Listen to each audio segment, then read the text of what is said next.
Welcome to the program, everybody. This is the Paul Harrell program. Happy Tuesday. So glad to be here with you. Good morning to everybody out there watching. And this is one of those shows where the more and more I get ready for this, the more and more we're going to talk about these new text messages that came out concerning Anthony Fauci. The more and more I read into it, the angrier and angrier I get.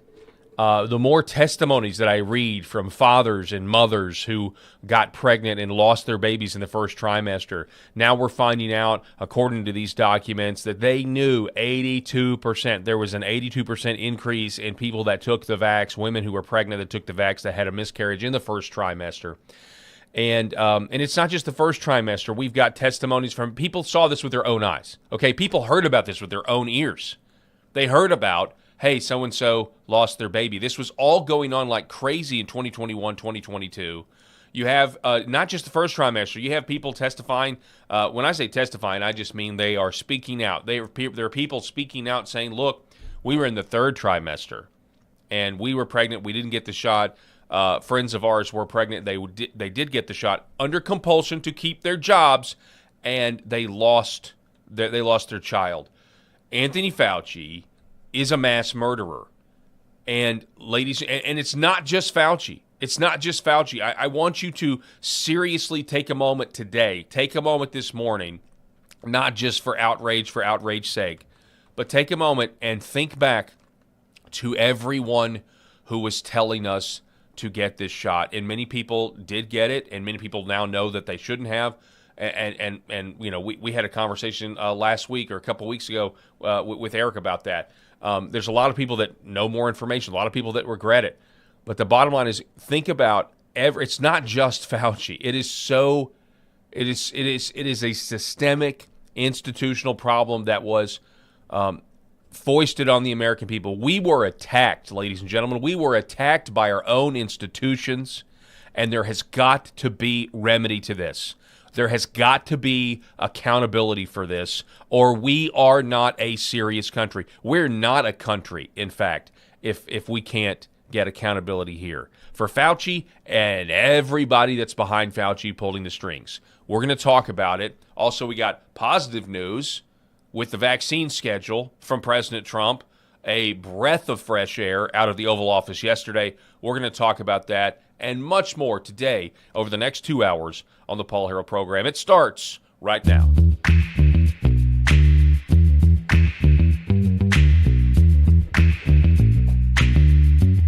The Paul Harrell program. All right, folks, welcome to the show. I am alongside my co-host, Rob Spencer is with me. Rob, how you doing, sir? Paul, I'm okay. I mean, listen, there's so much evil in the world, so it's really hard to, have all these positive, sunshiny thoughts, but I do know that there is a Lord above. Amen. And he is in control of all. He gives us free will here on this earth, and unfortunately, that is where we're seeing evil. The evil one is going to produce his destruction on the world the best that he can, and so you just have to navigate that and look to God. But also, we have a responsibility here on this globe to call this out and to, number one, make sure this never happens again. When you're talking about death toll of COVID-19, and if even if it's not a legitimate number, the official number is somewhere close to 8 million, somewhere 7.5 million, somewhere around there. 7.5 million people that no longer are here, not to mention the countless miscarriages that we're going to talk about as we get into this, the countless miscarriages that were so prominent in these expecting mothers. People were losing their jobs here locally. Nurses, the two hospitals where mandates were put in, and they had to take this vaccine. And so you have pregnant nurses who have medical insurance through their hospital are faced with a terrible, terrible decision no one should ever be faced with. Do I risk my financial future, or do I risk my child? And of course, the answer was so easy for many. Of course, I'm not going to risk my child, but there were others that were, and I don't blame them because they were being lied to. You're being lied to and also being pressured every day. Have you got your vax yet? You get, the follow-up emails. You try to stall. Yeah. You try to ask for an exemption, denied. No, you got to get the vax. I mean, the pressure. And then eventually you start to say, well, it's probably fine. It's probably going to be okay. Yeah, and it's honestly, it goes so much further too, Paul, than pressure. We were villainized. That's true. If you didn't take it. We've been about as patient as we're going to be. We've had enough. This is a season of death, a summer of death brought on by the unvaccinated. These stupid-ass liberals stood up there and spewed that complete BS because they were fed it. And they couldn't put any sort of critical analysis on it. And they threw out this BS. And you were an outcast if you didn't take it. Yeah. And you're a pregnant woman, and you are faced with this possibility when you hear these rumors. And that was the ones that were actually getting through because YouTube, Twitter, all of these social media, censoring everybody. They were shutting it down. If you said the vaccines were bad, if you said that it possibly could cause miscarriages, you were shut down. You lost your livelihood. You lost your YouTube channel. You might have had millions of subscribers. The world's foremost expert on vaccines, Dr. Robert Malone, was canceled. Peter McCullough, he went to testify before Congress. What did the first thing that I almost said a bad word, that the freaking Democrat said before that man even spoke?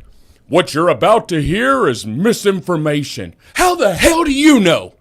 You're not a doctor. You don't have half the experience that a Peter McCullough has. You have no idea what that man's about to say.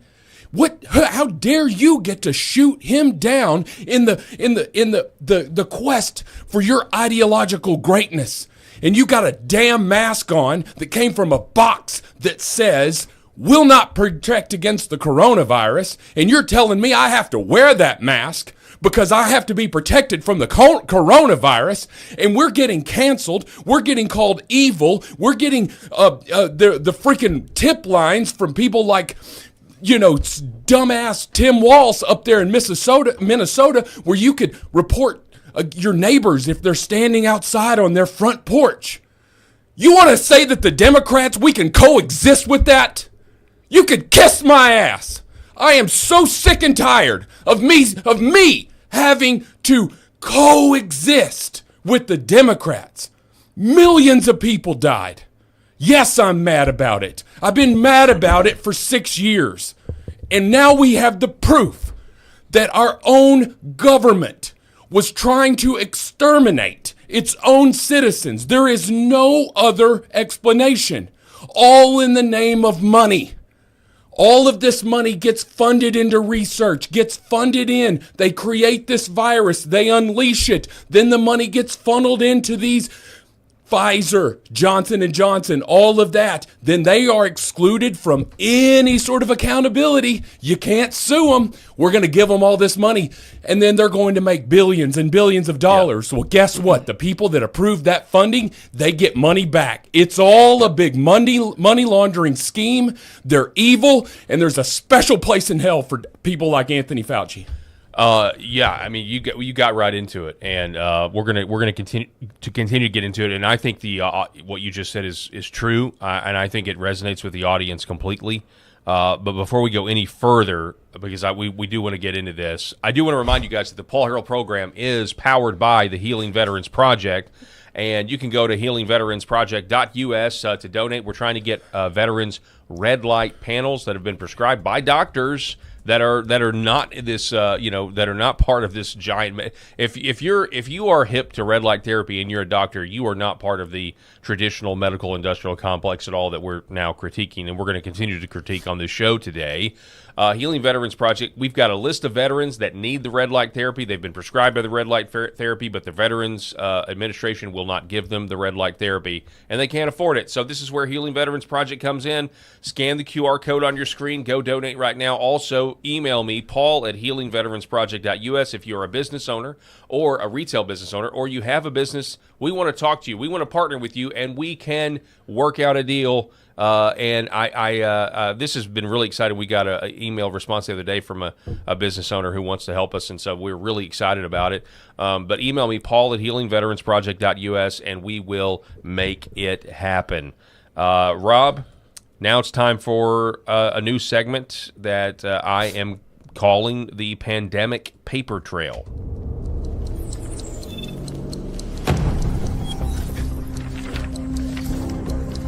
Dude.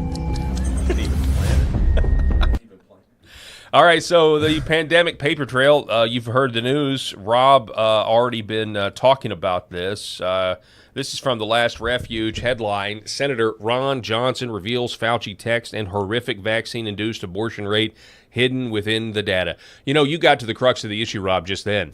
Our own government killed its own people, and that's what they killed babies. Our own government killed babies, and this is without even talking about the vaccine myocarditis and sudden deaths that we've also experienced over the last 6 years. Senator Ron Johnson began releasing text messages from the government phone of Anthony Fauci. Now, point of fact here, or I guess point of speculation. I think we now know why he took the fifth with the pardon. They had this phone. Oh yeah. He knew that and jig was going to be up. He was going to, and if he didn't tell the truth, they were going to get him with perjury easily. Yeah, and he was only immune from federal crimes. I did hear a rational argument that states like Florida and they must. You mean to tell me that Ron DeSantis wouldn't go after him? He absolutely would.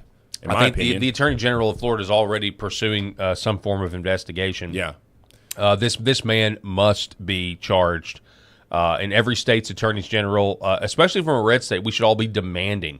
We should all be demanding our attorney generals, especially in Christian red states, go after this man. But who is he protecting? You talked about the money laundering. Who is he protecting?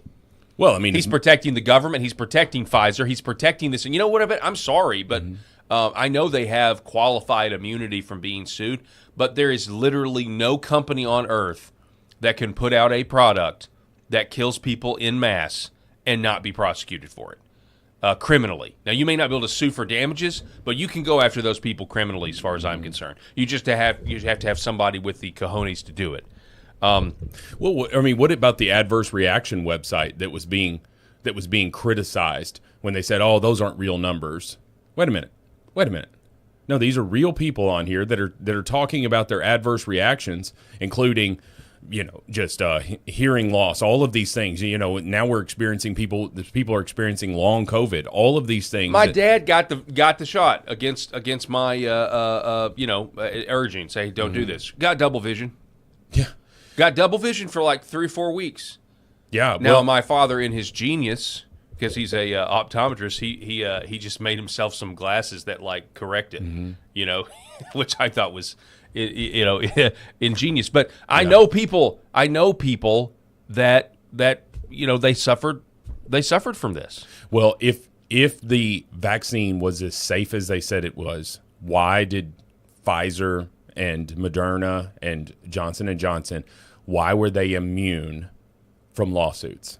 How could you be a company that releases something that is injected into your body and immune from the possible side effects, including death, that could occur from that? The only way you do that is if it is an entire systemic money laundering government operation that is from the top down. And I'm not talking about the President of the United States, because I think Donald Trump was as innocent as everybody else handling that. I think he could have handled COVID differently, but a lot of that stuff, we're looking at it in hindsight. I think he was trying to move on because it was an election year, and he was just like, you remember when he said early on, "Hey, I think this will be over by Easter," and all of that stuff. We had no idea the evil that Dr. Fauci had unleashed at that point. No one did, or at least not the people innocent in all of the carnage. Yeah, I mean, here's the problem. This is just my opinion. At the time, yeah, I think generally that's right. But I think in hindsight, we can say President Trump should have never listened to Dr. Anthony Fauci. Completely. President Trump should have never, in hindsight, should have never listened to Deborah Birx. And they essentially were orchestrating a whole project to run him out of town, right? Now, also in hindsight, President Trump still says Operation Warp Speed. How in the world, with these text messages, can you continue to say Operation Warp Speed, which led to the vax? I mean, when you say Operation Warp Speed, that is the production of this vaccine. How in the world can we continue to say that at this point? There has to be some sort of reflection. I would like to see that because this is the intentional the intentional poisoning. They knew that these babies were going to die. Yep. They knew. This is not Republican, Democrat. We've got to protect this guy, protect that. This is like, hey, here are the facts, guys. They knew They knew the study, 82%, and then they juiced the study and they added 700 more pregnant ladies to the study to make the numbers lower. They knew this. Yeah, they knew it. They were obviously these text messages revealed that they were having conversations about it. This is one thing. They knew that the children were not really at risk, and that sending them to school same deal. The mask, all of that. They knew it was all lies. It was lies upon lies performance lies. Ron Johnson's first release here, a short text message portion here. While the majority of the government narrative was that vaccines were safe for pregnant women, the data showed something completely different. How dare just think about this. Go back and look at Stephen Colbert and his vaccine sketch. Stupid okay, ass thing. You helped kill people, Stephen Colbert. Yep. You helped kill little babies in their mother's womb. Now, I know they're going to say, well, that's just a fetus. It's no big deal. It's part of the collateral damage because you guys don't believe in, life at conception anyway. But just so we're clear, you guys did that it wasn't a woman's choice. This was, when a lot of people were deceived, right? And people took it. People trusted their doctors. People trusted Anthony Fauci, and people's babies are dead because of it. The actual spontaneous abortion rate for women vaccinated in the first trimester was a stunning 82%. However, the CDC and healthcare administrators manipulated the data, adding 700 women vaccinated in the third trimester to improve statistics. So you say, well, we're going to add the third trimester vaccines because those babies have a likely better chance of making it, and in fact, they did. However, this is not. Do not get focused on this first trimester. 82% abortion. Even though as terrible as it is, it's much worse than that. Because here's a story from Maze Moore. I want to Rob, would you like to read this? Or you want me to read this? I don't care. So, yes, I would like to read this because I sent this to you, and listen. This is just one example of just an incredibly tragic situation, and this person had the misfortune of actually having such a direct experience with what was happening because of Anthony Fauci. My wife is a nurse. She was pregnant during the pandemic. Her best friend is also a nurse, and she too was pregnant during the pandemic. She and her husband had been trying for a long time, and this was their first child. They were both well into their pregnancies when the hospitals that they worked for started mandating full-time employees get vaccinated. The hospital was pushing the vaccine so hard, and the rhetoric was so crazy that they were both worried if they would even deliver their babies if they were not vaccinated. Like the hospital would not deliver their babies. That's how scared they made people. My wife and I decided immediately that there was no chance she was getting vaccinated while carrying our baby. She was only a couple of months from giving birth, so she tried to stall. She filed for an exemption. It was denied. She used PTO whenever she had it. Then she quit full-time and went part-time. She made it through and gave birth to our beautiful, healthy, love of my life baby boy, vaccine-free. My wife's friend was just a couple of months away from giving birth when she succumbed to the pressure to get vaccinated. She and her husband had already set up their daughter's room. They named her Penelope. She was full term when she started having stomach pains. She thought she was in labor, so she went to the hospital.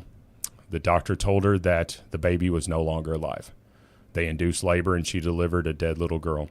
Afterwards, the doctor told her that a blood clot caused the death of her baby. When my wife's friend sees our son, she still gets emotional because her daughter would have been about the same age as him. It breaks her heart to see her still so heartbroken. What happened during the pandemic was just pure evil. Folks, a real experience that was shared by countless others across this globe, really. But here in the United States, we saw it here just in a local level in a conservative Christian red state on a local level, hospitals mandating, no matter you could be a 9-month pregnant woman who is a nurse or something working at the hospital, and they mandated that you get these vaccines. And these liberals, there were a lot of conservatives that bought the lie too. They trusted their doctors. Yeah. You're exactly right. Correct. I mean, I can't tell you, I had close friends that were conservatives. I had a good friend that I know is, center right at worst, texting me saying, hey, man, you don't need to abandon your wife and daughter, and you could be abandoning them if you get the get COVID and you die. You really need to get the shot, I mean, this happened. This people were convinced that the science was real, and they were ignoring all of the and like you said, the censorship was real too. There was a lot of this data that was, if you weren't following the right person, you weren't getting the data. And then when that person got canceled, you were like, oh, that person got canceled. They must be telling the truth because the government wants us dead. If we can't be free. If we're, I mean, it's slavery. We're talking about slavery here. We saw this, and this is the stuff that revolutions are made of, folks. And we saw this in the Twitter files.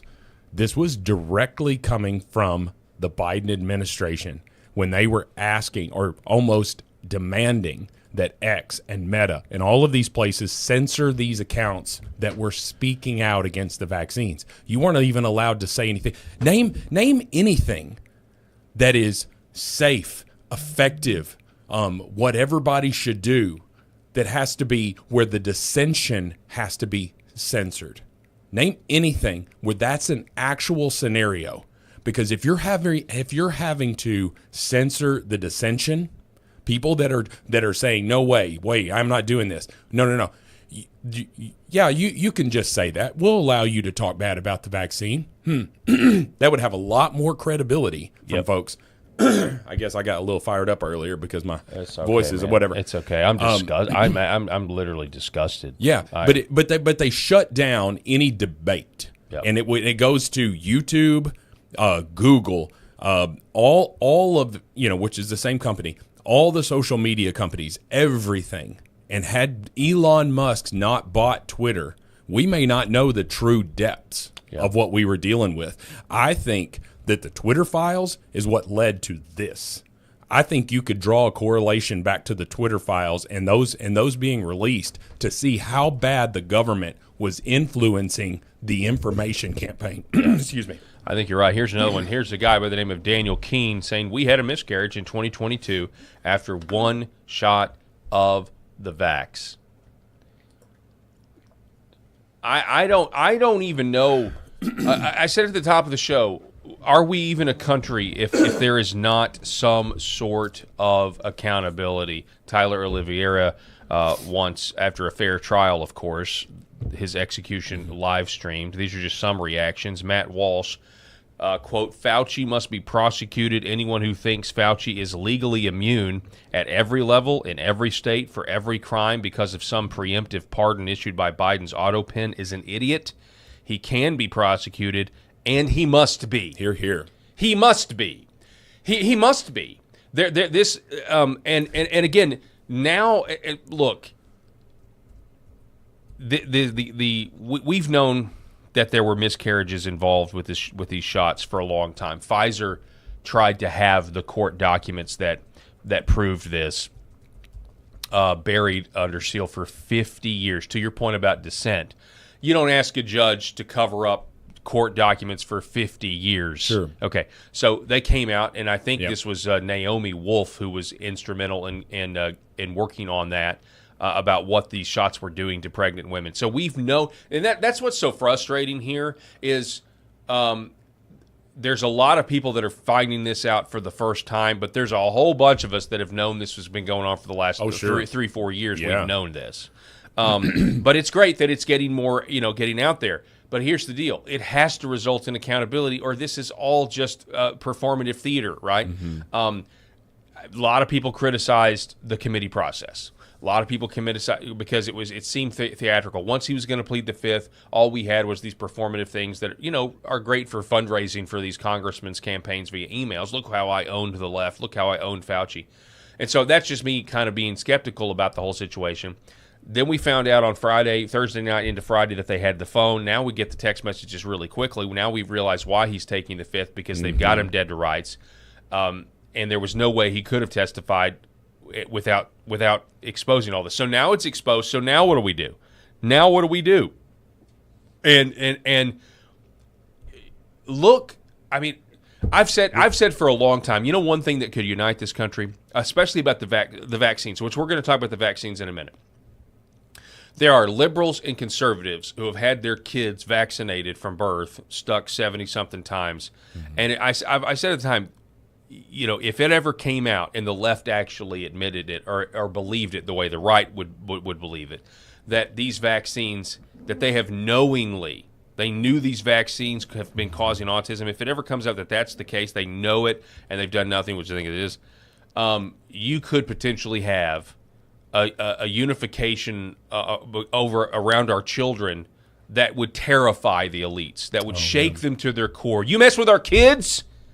You knowingly messed with our kids, and in this case, you've killed them. You've literally taken from us the fruit of our loins, and you have killed it. You've taken the one thing that is the basis of human wealth in this world, our children, and you took it from us, and you knowingly did it.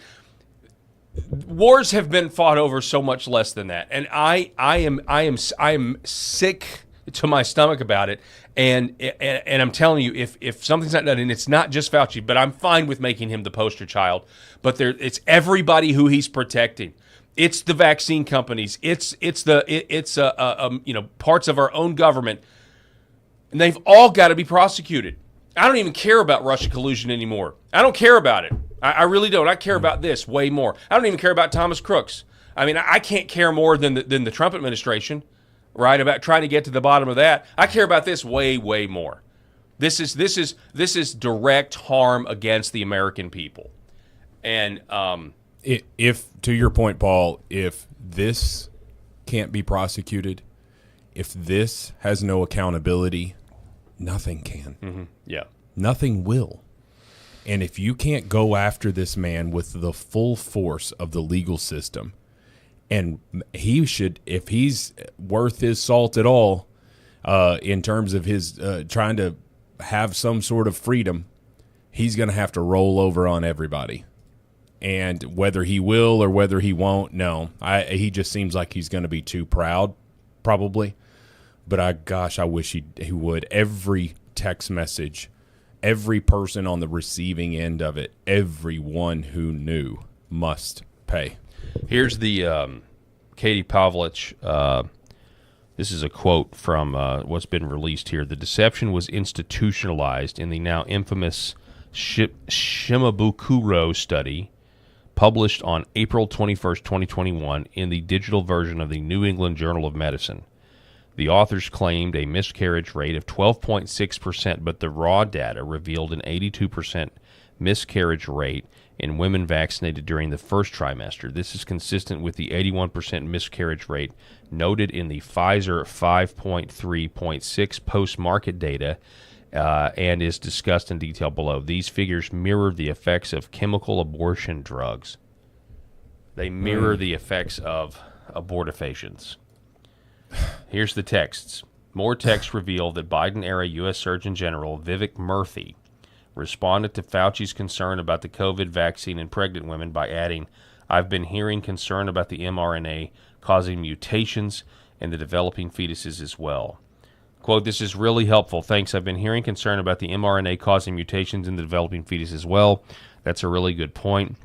Read the cytokine storm post-second dose." Tony, Rochelle, did you see this announcement today from WHO saying they advise against pregnant women taking the Moderna vaccine because of lack of data? It has led to a flurry of questions. What is your take?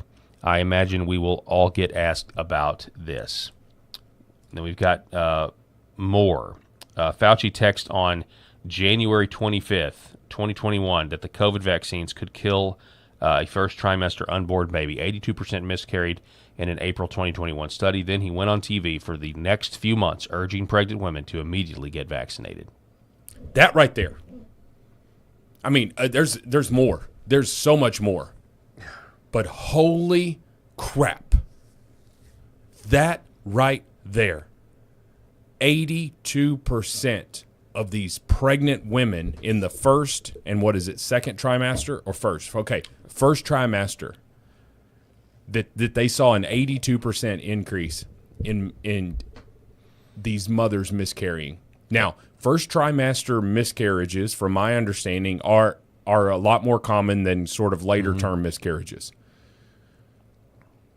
But if you've got an 82% increase in anything, folks, that is not some anomaly. Yep. That is absolutely a trend that is environmental. It is environmental. That is being caused by something.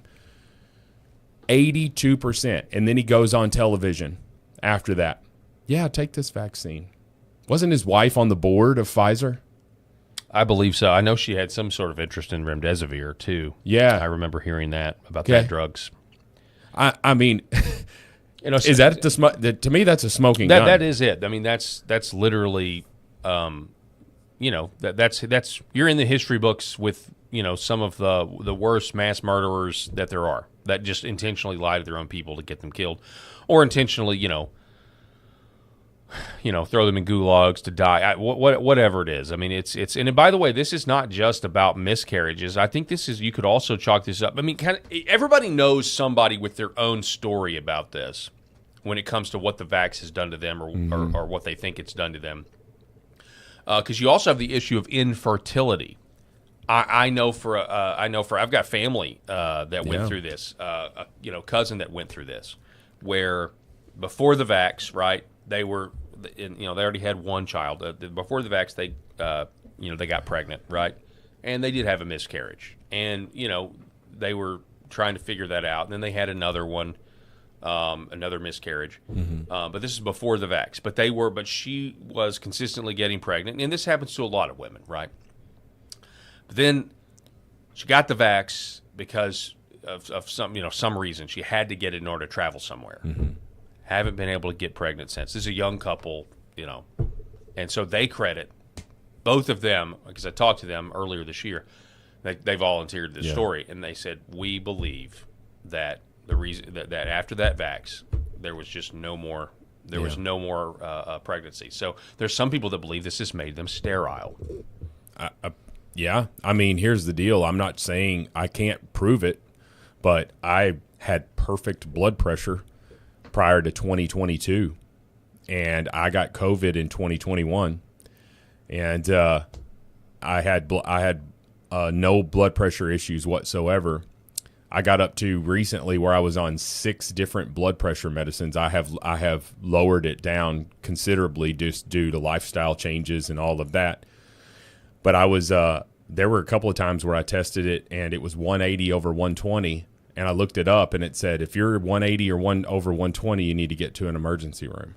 That's how bad my blood pressure was. And I was just like, wait a minute. Why? Dude, I exercise 5 days a week. I eat pretty clean. I mean, I do like cheeseburgers and pizza like the rest of you guys, but I eat pretty good. And I'm healthy. I've got muscles. I mean, all of these things. I mean, like, why am I experiencing this? And that's the only thing that's ever made sense to me is that, because I fell for, I would love to say that I'm the unvaccinated, but there was a baseball coach, if you'll remember here locally, he was a 36-year-old baseball coach that do you remember the Delta variant? Yes. And so there was the Delta variant, and there was a 36-year-old baseball coach who, now this was the reporting. Right. Perfectly healthy baseball coach gets COVID, goes into the hospital and dies.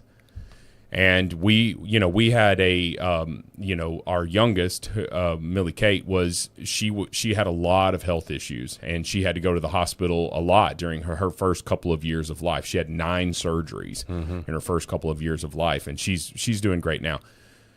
But we just had concerns. We thought, we were just getting scared. You were in and out of hospitals, and Yeah. they were also probably saying, hey, you need to get vaccinated. Everybody, it just put the fear in it. And my wife asked me to get vaccinated because I was totally anti-vax. I was like, I'm not doing this. My wife asked me.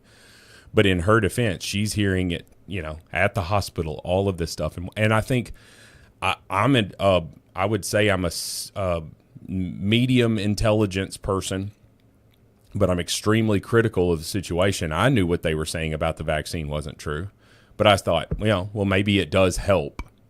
I knew that no vaccine. You can still get I knew because we get the flu vaccine and we still get the flu. Yeah, folks, you can't.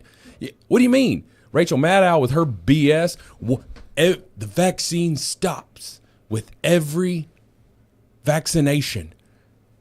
You get COVID, you get exposed to it. If you got the vaccination, it stopped with you.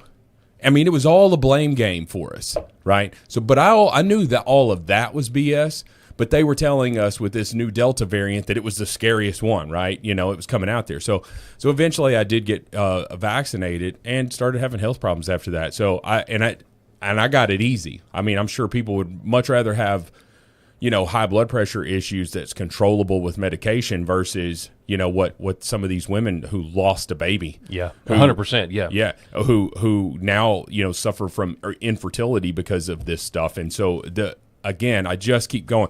We've had several comments here, that phrase, Fauci lied, people died. But Amen. Yes. Yeah, but I would also add to that, then what happens? Yes, Fauci lied, people died. Then what? And it's unfortunately in the hands of our government through these state attorneys general. That's really our last hope, would you say? I guess they're going to try to go after him, but I have no hope. I have no hope for this contempt of Congress. And that's because of that state level. I'm sorry. If he gets found guilty for the contempt of Congress and goes to jail for 1 year or whatever, that's almost just at this point. Yeah.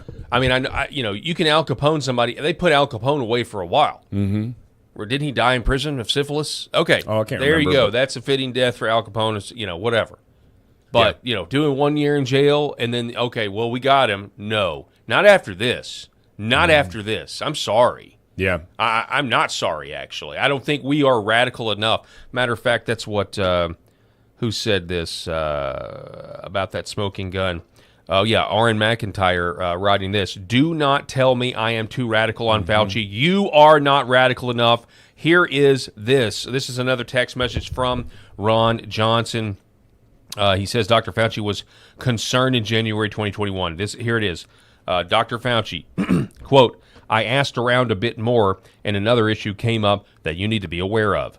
Since many people have significant cytokine storms and fever after the second dose, this theoretically could be associated with miscarriage in the first trimester. Mm-hmm. Again, he's once again acknowledging that this is a possibility. Yeah. Now, did he go on air and say, well, there is a risk that because of a cytokine storm after the second dose, Did he go on air and say that? He couldn't do it. No. He couldn't do it because then it would completely destroy his narrative. Exactly. If you say there's a risk, that was the whole thing. I've got a family member that's about to have back surgery, and I've been going to doctor's appointments and listening or whatever. And so there's a surgery coming up, and requires two surgeons, one a general surgeon to get to the back. They're going in through the stomach, and one then the neurosurgeon that comes in there and does it. Right? It's going to be fine. But I sat there, and this doctor did a phenomenal job of informed consent, and he went over the rare cases, the rare complications, but he went over them and how bad they can be. Mm-hmm. This could happen, this could happen, this could happen. It was just devastating. It was actually quite scary. And I was just like, hey, look, they're just doing informed consent. They're just doing their due diligence, saying, hey, we think you're a great candidate for this. Mm-hmm. We think we can do it. But we could get in there and mess up. Right. It's the quickly spoken words at the end of a medicine commercial. Exactly. Could cause this. Right. This was not informed consent. This was a genocide. Yeah, because this was genocide by our own doctors. And because this right here, when you're talking about how Dr. Anthony Fauci had contradicting information. Mass genocide may not be the actual exact And by he the goes- definition, but I mean this was Well, and mass slaughter. And Family Low in our comments brings up a great point too. Like they changed the definition of immunity and vaccine and all this stuff. They were changing these definitions to fit their narrative, right? And they had to. Like, I remember how it evolved when they said that they're 100% effective, they're 100% safe. That's what they said about the vaccine. And then they said the vaccines are mostly effective. Mm-hmm.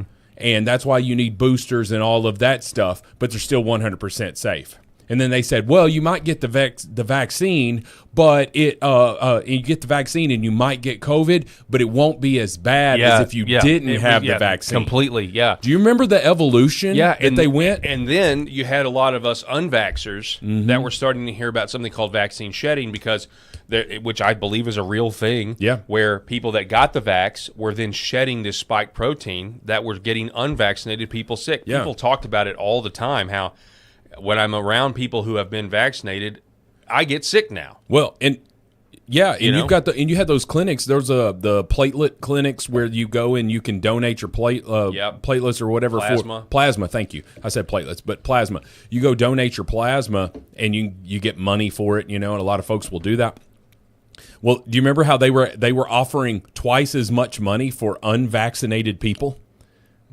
They knew. Yeah, and they knew. There's now blood banks now. There's now independent blood banks for unvaccinated people to have blood. Yeah, and then you've got, Go Away earlier in our chat said something fantastic, and I had forgotten about this, but do you remember what the funeral directors knew because there were he says there was these long white fibrous cords that were found in the bodies that were coming out. Their blood was sludge. Mm-hmm. People's blood turned to sludge. And the funeral director's like, what the hell is this? Somebody that's been a funeral director and more specifically an embalmer, okay? Because there's a funeral director and then an embalmer. Yeah. They were finding the white fibrous clots. Yes. And that's why it started being called the clot shot. Right. And a lot of embalmers are also funeral directors, but a funeral director may not be an embalmer. An embalmer is like this license. Anyway, they're the ones that you got them on the slab. They're draining your blood. They're putting that formaldehyde in your body. And so they're seeing what comes out of you. Mm-hmm. You get drained when you're embalmed. And they were seeing this, and they were raising these red flags, but then they were getting silenced. And then they were getting threatened. How dare you come out and say this? And folks, I think that This was bioterrorism. This was bioterrorism against the American people. I know that we haven't, and especially this reminds us of the righteous anger that we should have. But I think that we have forgotten just how truly tyrannical the government was in 2021 and 2022. Long after all of the red states had fully opened for business, no masks, all of this stuff, long after that, we still had blue states that had 25% occupancy, or, you can't sit outside at these restaurants. They were destroying people's lives. They destroyed livelihood. They destroyed families. They said you can't go to see your loved one for Thanksgiving. You can't go to your loved one's funeral. I told this story earlier, I guess last week, when my father was in the casket. He's gone. He's not on this earth anymore. And they had a mask on him because he was COVID positive when he died. I'm like, and I don't blame the funeral directors. They were listening. They're listening to all this stuff. And so there were so many lives ruined. There were people dying alone in nursing homes because their families weren't allowed to come and see them. There were children that have forever had their education stunted. The growth in their education is completely stunted because of all of this. They had us doing this ridiculous stuff. It was a civil war. It was neighbor against neighbor when you're reporting. When you are people. How many fights did we see in grocery stores with people wearing masks versus a dude walking in without a mask and he is all of a sudden evil? People were getting arrested. Hell, we saw it. Where was that in Australia? There's a person jogging alone on a beach, and this police officer, luckily he was a fat ass and couldn't catch her, and this police officer is trying to catch her because she's jogging alone on the beach. And you want to tell me You want to tell us that we were the ones who were irrational. Yeah. We were the ones that were causing all of it. No. It was the liberals who, by the way, used to be the ones that fought against the government. Used to be going against the man. Certainly the corporations. Yes, the corporations. They were all about fighting against that. And then they wouldn't. Kamala Harris said, "I'll never take Donald Trump's vax in the debate." I'll actually read this tweet real quick. I've got to go let there's painters trying to come in here and paint the door, but I don't want to go to break yet because I have something more to say. Okay, sounds good. All right, so R.N. McIntyre. Again, if you're not following R.N. McIntyre on X, he is an incredible follow. And a country in which Anthony Fauci is not executed by the state after a fair trial is a country that has died a spiritual death. This man is a monster. Every moment that he is allowed to escape justice is an indictment of our entire system. Can we say it any better than that, folks? Can you say that any better than R.N. McIntyre just said that? Here's the deal.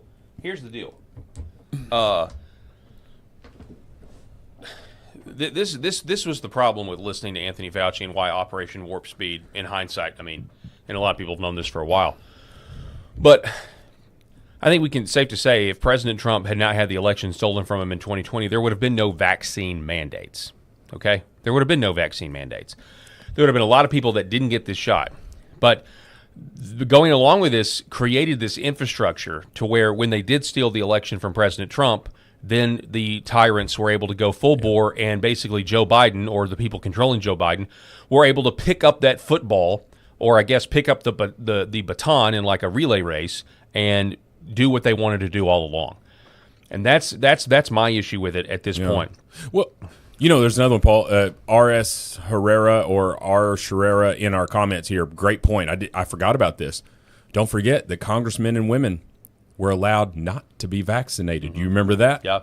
They're passing all of this stuff, and they're the ones standing out there. We saw this BS where the dude walks up, he's walking up stage. He's going to walk up to the podium. He's backstage, and the camera catches a video of him, and he doesn't have his mask on. He stops right before he's going to walk on stage, puts his mask on, walks out there on stage, and then takes the mask off. Mm-hmm. It was all a show. Giant phony. It was all a performance show. And then you had even celebrities like, you remember Alyssa Milano, 80s star? She was the showing. Crochet mask. Yes, she had a crocheted COVID-19 mask because she wanted hers to look cute. She wanted it to look cute. It was a political symbol. It was a symbol of submission. It was a symbol of slavery. And so many people went along with it. It was I'm better than you. Yeah. I know the science. And guess what, Paul? The science is settled. But talk to any reputable scientist. They'll say the science is never settled. We never know everything about all things. It's never settled. And that's what they went on television and screamed. You want to talk about old school liberals, and you said fighting against the corporations? How many liberals kissed the ass of Pfizer? How many just absolutely blindly followed the government recommendations here? Paul, it's 2026. Have you seen anybody driving around wearing a mask inside their car alone? Yes. Yes, it still happens. And we're in a conservative Christian red state, and that crap still happens. I can't even imagine how bad it is in very blue states, Massachusetts, California, all of this stuff. You have lunatics who bought into it, who cannot have any sort of critical thinking skills whatsoever. You can't. I saw a dude walking down the street the other day. It's 110 heat index here. It's 99 actual degrees here in Arkansas, and he's got a mask on his face. You couldn't pay me to put a mask on my face when it's 110 heat index outside, meaning the feels like temperature of 110, and you got something on my face that's restricting me from breathing? Heck, even without a mask, I'm struggling to breathe when it's 110. You feel like you're in a sauna. Yeah. These people are lunatics because they're at this point, if there's some forgiveness from March 2020 until maybe mid 2021, You know, if you were kind of sucked into all this stuff, hey, listen, a lot of folks were, and including myself when the Delta variant scared us all.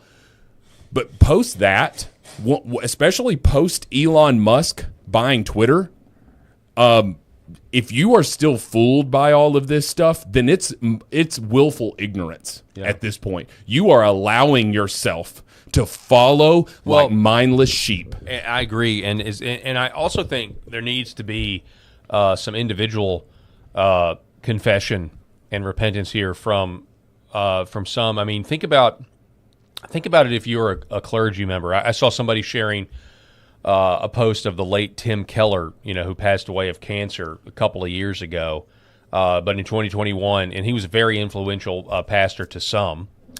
And he posted his vaccine card, got my vax. He was up in New York City, and you think about the clergy or anybody with any sort of position, like mid-level position authority over a bunch of people. Is anybody going to take responsibility? I mean, you were telling people to get vaxxed, and we know it does all kinds of things to your health, but now we have black and white evidence that it was actually killing babies. Mm-hmm. Let's say it was killing children. There needs to be some individual, somebody, all you got to do is stand up and be like, man, I believe the lies. I'm sorry. Yeah. And then I recommended this, and I am a participant in this. I think there's got to be some of that. Likewise, to your point about the totalitarianism, really think about how close to the brink this country came, where neighbor was turning against neighbor. Essentially, we're trying to eat the other person. Yeah, and so many people don't just want to act like that never happened again. I remember there were other ministers, though, that were saying it is perfectly biblical for you to forge a vaccine card or buy a fake vaccine card. And they equated it to smuggling Christians out of Muslim countries, faking paperwork. There are Christian organizations that do this to this day, will fake paperwork or do whatever they can to get these Christians out of dangerous situations. Mm-hmm. That actually happened. Now, Cam Newton, the former, is he still an NFL quarterback? I don't think he is. No. He's a commentator. All right, so he's now saying that many of these NFL players had fake vaccine cards. Sure. Aaron Rodgers has said the same thing. Aaron Rodgers was more honest, said, "I'm just not going to do it." He said, "But I know there were people buying fake vaccine cards, and who could blame them? And who can blame them? And there were nurses making a lot of money doing that as well. There's even people that have been." Prosecuted for it as well. You were handing out a saline solution instead of the real thing. Folks, that was all perfect. Those were the good guys. Those were the good guys. Those were the people that were trying to save lives. And certainly save themselves and their family. So we became, and this is why the whole thing, this is why, I mean, we have to, look what came out of it. Look at that level of totalitarianism that you read about in the history books. And then understand that parts of our own government funded the gain-of-function research to begin with, sent it to China. It was unleashed in China, and 7 million people are dead if you believe those numbers. They poisoned those who went to the hospital. I mean, I would love to know if that 30-something-year-old baseball coach that went into the hospital and then died, was he given remdesivir? Because I suspect he probably was. The remdesivir, has killed a lot of people too. Our own government is responsible for a global mass death, mass murder event. Our own government is responsible for it, and China as well. I mean, this could not have happened without the intelligence agencies doing this. Well, this could not have happened without intelligence. It was the largest money grab as well in the history of our country. I know it's a short-lived history. I can't speak about it globally. I don't know if this has ever happened before. But when you want to talk about purposefully bankrupting their own citizens so that there could be foreclosures, there could be land grabs, all of that stuff, and then what did the Fed do? It printed all of this money, flooded this economy, and how much fraud has escaped. I mean, there's a lot. There's been a little bit of accountability on some of these people with those PPP loans, and what was the other one there that you didn't have to repay? That was the PPP. Was it the PP? Okay. Mm-hmm. Anyway, so there was definitely some fraud that was uncovered with that, and it's been prosecuted. But the corporations that were receiving that stuff, they're not going to get caught. They're going to catch an individual doing this stuff, which would be small potatoes compared to some of what these corporations did. Yep. We saw trillions with a T. trillions of dollars being funneled back to these corporations through, and that was after they said, shut it all down. We want you living off the government. We want you ready for a handout from the government. And I'm just so thankful that we were here in Arkansas, because this, we had Asa Hutchinson, he was terrible, but yes, he was. He believed the science. Yeah, he believed the it. Science. Yes, he believed it. He also wanted exceptions for the transgender, hormone blockers for kids that were already on them. Well, we can't just ban them because yes, we can't take them off. Yes, you can. It's evil, and you're abusing children. He couldn't. I mean, there's some people have some frustration with Sarah Huckabee Sanders now as our governor, but she's way better, in my opinion, than Asa Hutchinson. Yeah, I mean, on issues like that, she banned the mask mandates and everything. So. Yeah, so she's a conservative, and you can't tell me otherwise. But anyway, you've got this evil that had been permeated on its American citizens, and Anthony Fauci is just one pawn in that. He just happened to be the one that was on television the most, but it was an entire concerted backwoods network here that was trying to grab money, that was trying to control the population, that was trying to grab land, and they were successful in a lot of ways, Paul. Yeah, our medical industrial complex went full communism. Oh, sure. Or fascism. I mean, I don't know. Maybe it's more fascism when you think about the corporate. I say corporate. It's just like it's so ridiculous. These giant corporations in the government are the same.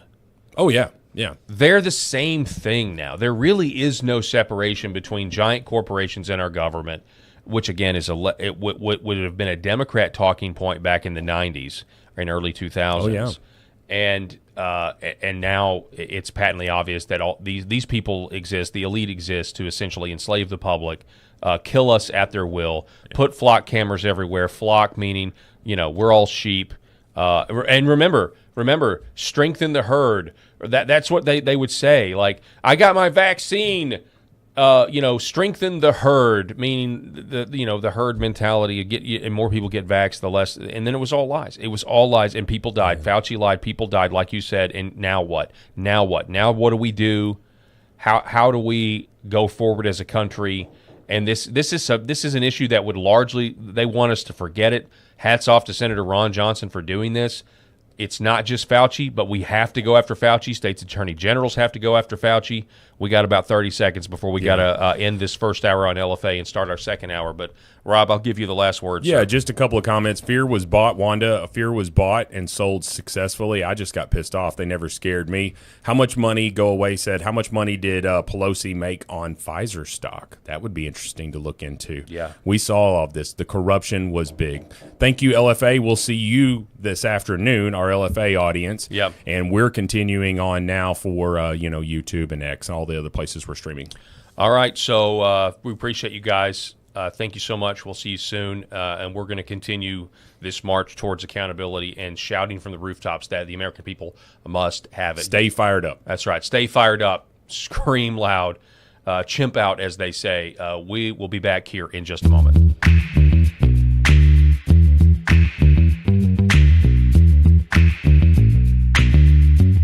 The Paul Harrell Program.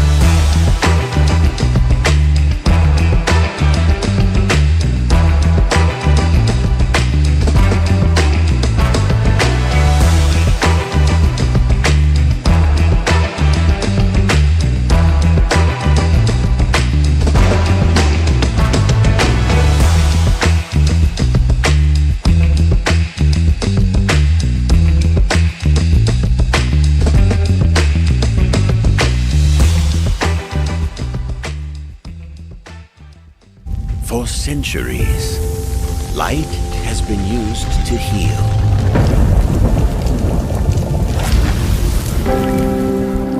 Awaken the body with Red 5.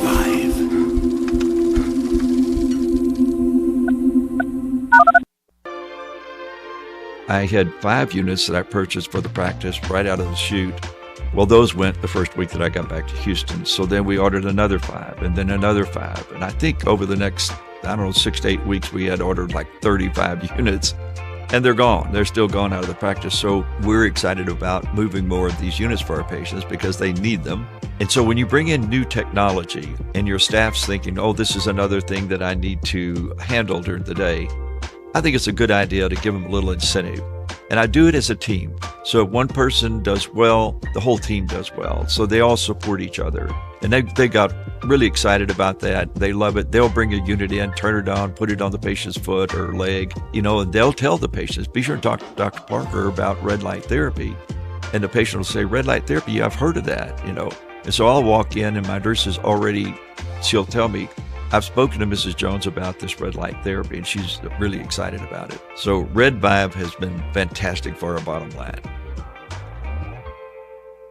MyPillow's second annual mega sale is finally here. Get our patented premium MyPillows that adjust to your exact individual needs to give you the best sleep of your life. When I got MyPillow, I'm asleep almost immediately. I stay asleep at night and I wake up more well-rested in the morning. Now for the lowest price ever. Kings, $19.98. Queens, only $18.98. And Giza Dream bed sheets, the best sheets in history, for as low as $29.98. Lux Pure 6-piece towel sets, towels that actually dry you. What a concept. Now only $39.98. And our made in the USA mattresses and mattress toppers as low as $99.98. So go to mypillow.com or call the number on your screen. Use your promo code to take advantage of our second annual mega sale. But that's not all. Order right now and we'll ship your order absolutely free. My name is John, and this is my beautiful wife, Lori, and this is our Star Wars Ewok. His name is Scout, and we have Scout for about 11 years now, and we started noticing about 3 years ago he started slowing down. He was unable to jump on the bed. He was kind of a little bit grumpier, and when my daughters, Macy and Mariah, would take him on walks, he would walk for about 30 yards, and then he'd lay down, and they'd carry him the rest of the way.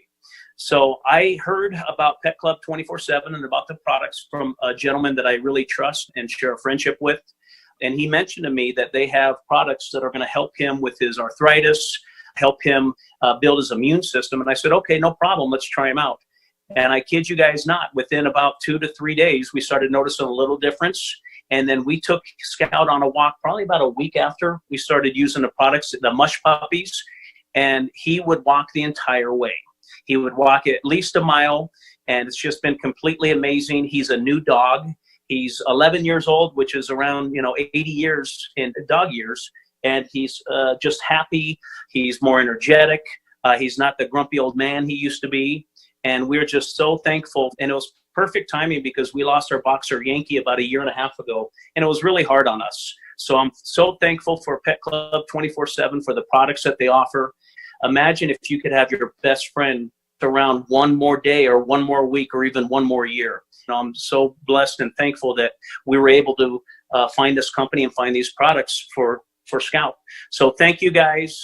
Give it a shot. We appreciate you. God bless everyone.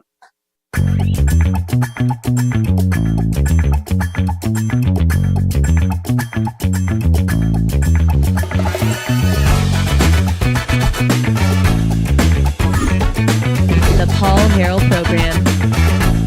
All right, hour number 2, ladies and gentlemen, broadcasting from the great state of Arkansas. And we really do appreciate you guys. Wherever you're watching, we want you to do all the things. If you're watching on the Paul Harrell Program YouTube page, we really appreciate it. We would love for you to subscribe, share that video, share the channel, like it. Helps with the algorithm. Also, Ex-American News, and obviously our afternoon audience, LFA TV, Live for American TV, back with us for the afternoon. We just had a very good hour. It went by very fast, but I thought it was very good. Eric Haynes, I want to give him a shout out. He was listening. He was saying it was good, and I feel better. It's very therapeutic to get it off our chest, but it can't just be about therapy. It's got to be about accountability.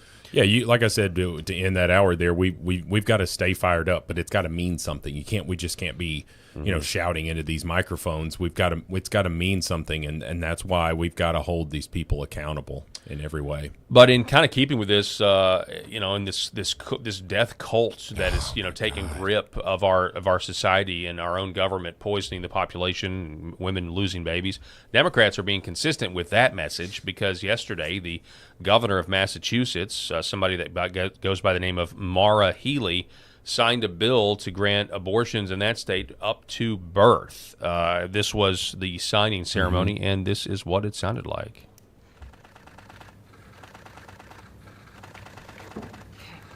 Thank you.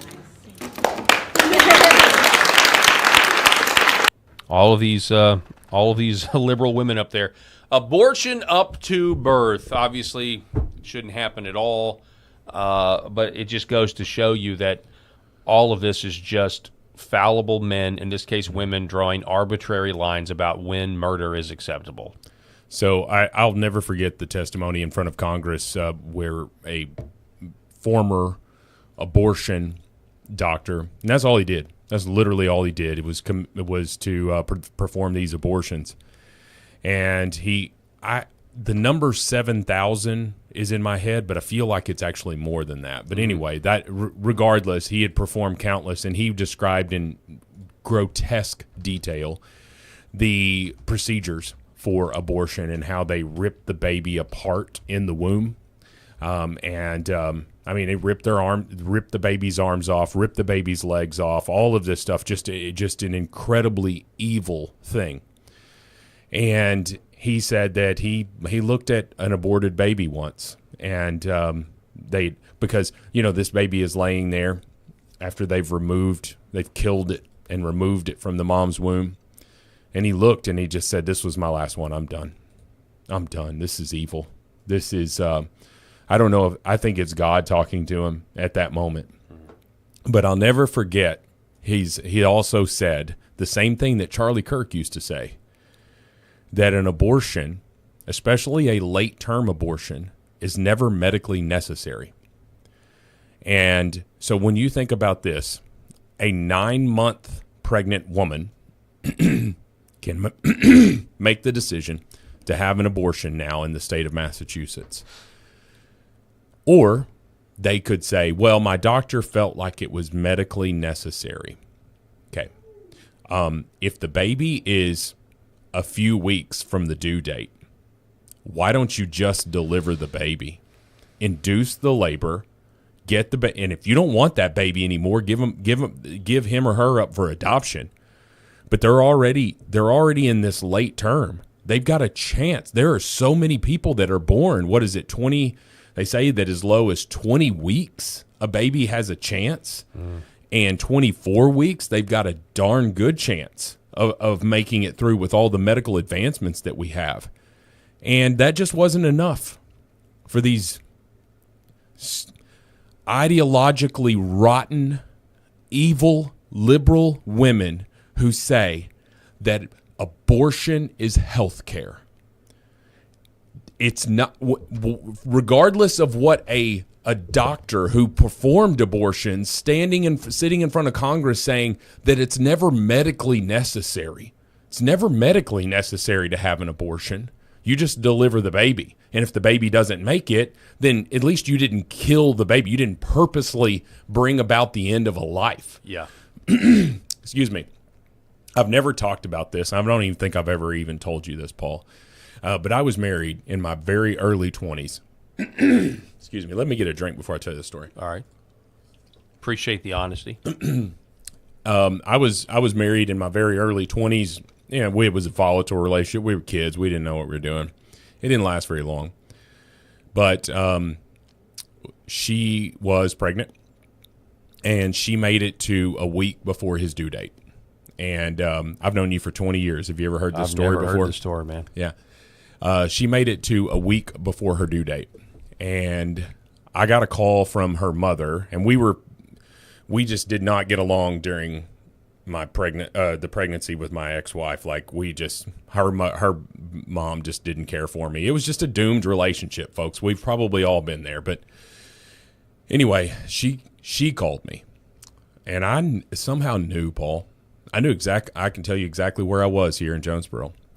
And I pulled over, and I was like, you got to be kidding me. Because I knew she wouldn't be calling me a week before. Because she said, Rob, like that. And I knew. The umbilical cord had wrapped around his neck, and we lost him. And he was 9 pounds. 9 pounds, 7 ounces, I think, if I remember correctly. And he was big. He was big. There was no doubt that was my boy because he was big, you know. And they said that was the largest funeral that had ever been for a baby, you know. And I remember I've got pictures of him. I pull them out on his birthday. And they're not the greatest pictures because, you know, if a baby is not helping, the doctor has to get really aggressive to get the baby out because he was no longer with us. And I remember looking at him. I never once said that my wife miscarried. She didn't miscarry. We just lost our baby. Okay. And these people now in the state of Massachusetts, you can choose to kill your baby at that 1 week before due date, just like what happened with Landon. And that was his name. And in his case, he died by just a freak thing, you know. We would have never ended. As volatile as our relationship was, as inconvenient as it was for us, people that did not need to be together, for us to be tied together for the rest of our life with this child, abortion never entered our mind. It certainly didn't enter mine, and my ex-wife told me the same thing. I cannot fathom the evil that exists that convinces women. I can fathom it because I know it's coming from Satan, that convince women just because that baby is inside their body. Forget the fact that it was produced with a man. You had to have, you know, either there had to be some participation from a man. Either he went to a clinic and this lady has done artificial insemination, which, but let's be honest, those people are not getting abortions.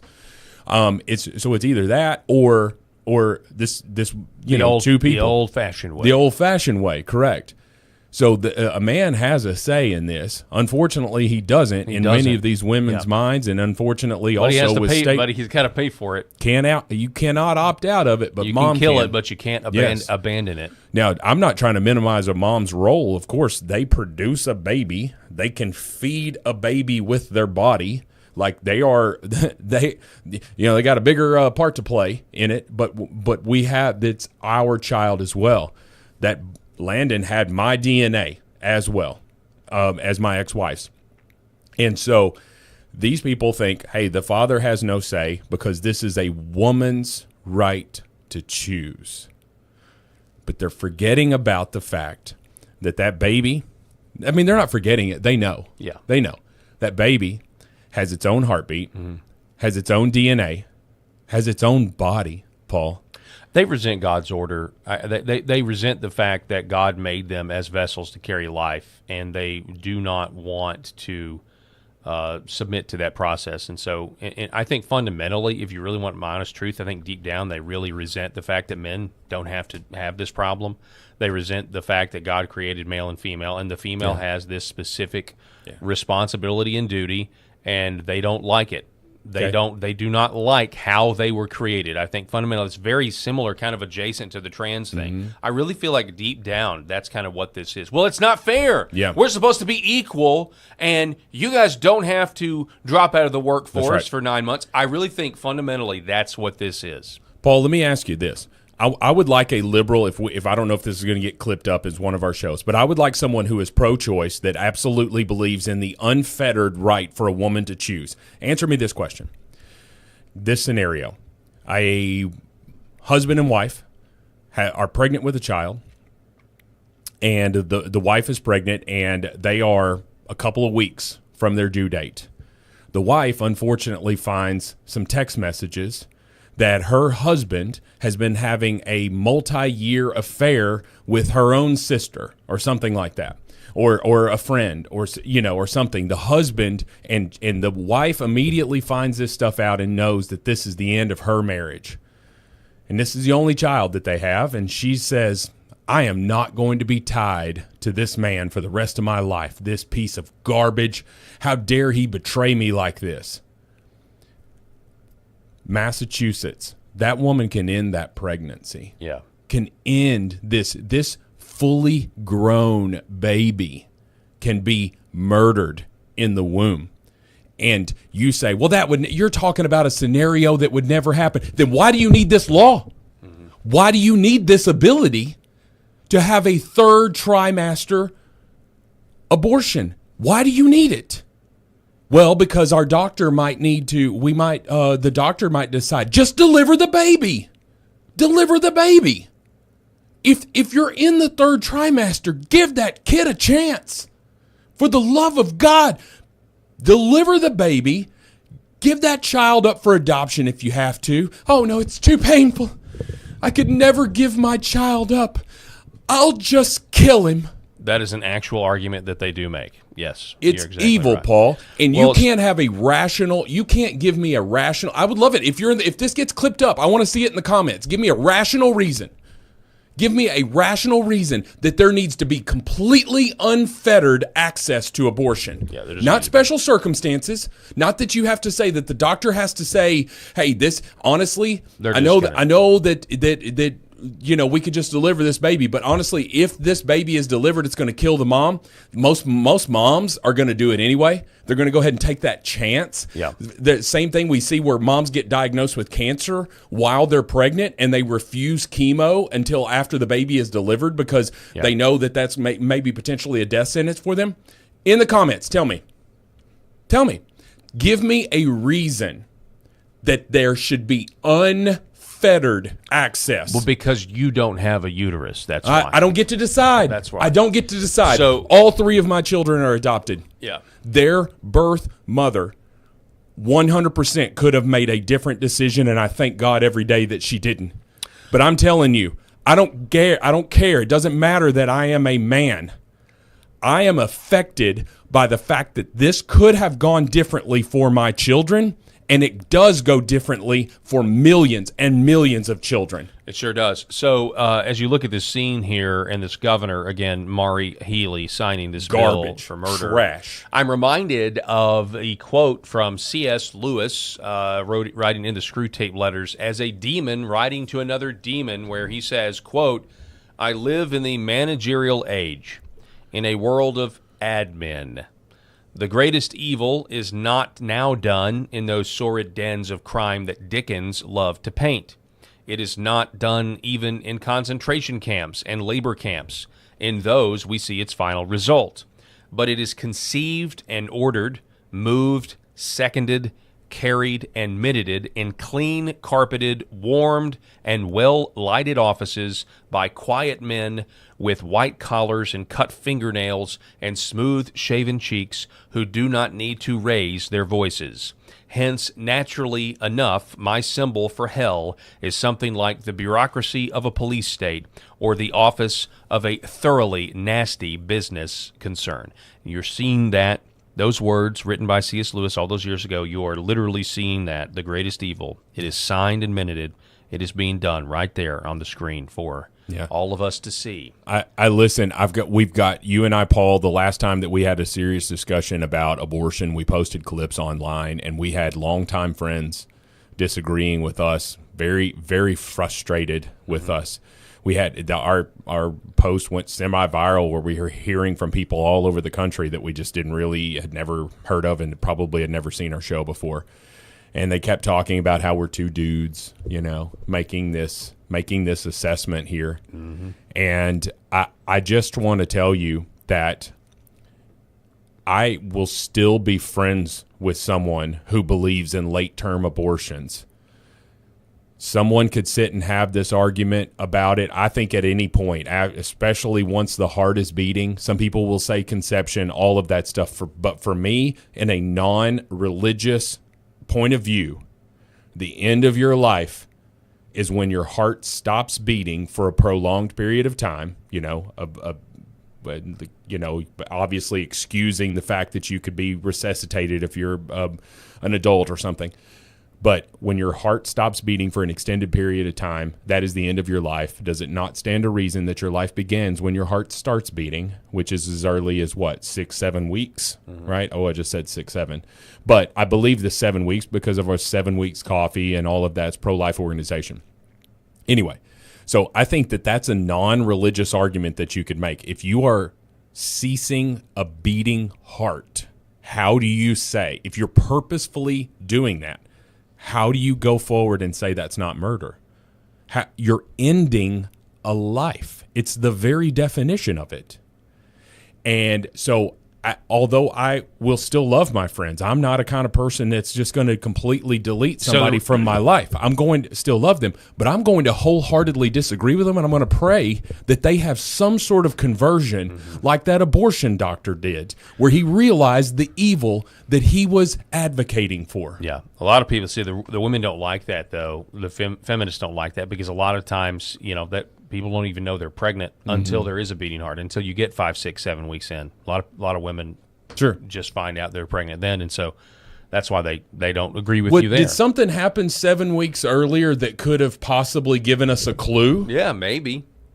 Okay. Maybe. Did you have unprotected sex? And again, people talk about the rape and incest, which is less than 2%. It's roughly 1.7% of abortions, and all the rest of them are by just elective abortions. But all these other ones are rape and incest. Again, I'll go with the Ben Shapiro model. I'm willing to have a discussion about those 1.7% as long as you're willing to concede that the other 98.3% of those abortions are evil. No. I'm not saying that. I believe that it's completely a woman's right to choose. So you're giving these extreme scenarios. And somebody might argue that I was giving an extreme scenario earlier when the 9 month happened and the husband cheated and all that stuff. You trying to tell me that husbands don't cheat on their wives while they're pregnant? It happens all the time, folks. Probably more than what that wife even realizes. Okay. Now, even statistically speaking, I'm digressing here, but women, statistically speaking, are more likely to cheat than men in a marriage. It's actually like 52-48%. But regardless, man cheating, can't have sexual relations with his wife during the pregnancy or whatever, gets to roaming and it happens. Marriages have ended over that, folks. I'm not naive. It absolutely has happened. Now, is that a reason for an abortion and all of that stuff? Well, then why do you need this exception, or no exceptions? Why do you have unfettered access to an abortion? You're saying that, women never do it. Women never get an elective abortion in the 9th month. All it is. Then why do you need the ability to? Yeah. Okay? You're lying. You're saying this never happens. Bull. Then there would be no need to do this. This means that partial birth abortions, okay, folks, you want to look up something sickening? I won't go into great detail, but I'll give you the overview. It's allowing the head to crown but not breathe. Don't get that nose out of there because then it's a life. You're talking the nose is right there about to enter this world. Now, that nose has to be cleaned out before a baby can breathe out of that nose. We all understand that stuff. But once that nose is out and could conceivably take fresh air, in the real world here, outside of the womb, they jam something in. I won't be too descriptive. And they end that baby's life by going down their spinal cord and ending that baby's when they're literally an inch. It's all arbitrary. And they're saying that partial birth abortions happen. They happen right now, Paul. I know. It's just it's totally evil. It's totally wicked. Disgusting. I pray for them. And for whatever reason, you go back and look at that clip, all those women around.